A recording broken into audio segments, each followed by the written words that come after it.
This is a fun one. Given someone's age in years, write a function that gives their minutes on Earth. So always start DEF. I'll call this one minutes on Earth. Okay, and the input here is someone's age in years. So I'm just going to call it years. Okay, so this is a conversion, and do the colon, press return. You've got to sort of figure out how to do this. Well, if you have the years and you multiply that by 365, you'll get the days. Let's do a series of these variables, kind of make it a little interesting. So days equals years times 365, right? Because there's 365 days in 1 year.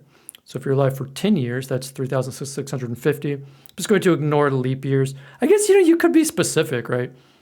Because technically it's 365 and a fourth. Why not? Okay, and then we could go to hours. There's 24 hours in a day. So this is 24 times days.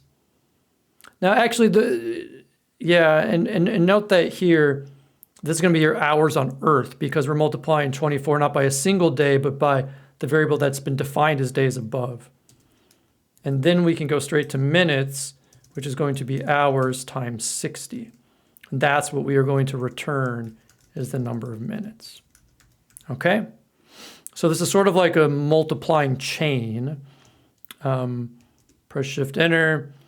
And then, you can put in any age that you like. You can put in your age, you can put in someone else's. So let's see, I want to know how many minutes I've been on Earth. Okay, I am been around for at least 48 years. And so if you put the age you already are, you're more than this. And I get, something I like to do is highlight the middle three because then it sort of commas it off for you. So I've been here for over 25 million minutes. I'll just do a couple more for the fun of it. So, when you graduate from high school, you're about 18. So how many minutes is that? Looks like, highlight the middle three, almost 10 million, though not quite. And I will also add my 8-year-old daughter, curious to see how many minutes. See, part of the point of coding is to have fun with it, right? Think about things that you can already do and try to have fun with it. Learn things, right? And so I can go home and tell her that she has been on this earth for over 4 million minutes, closing in on 5.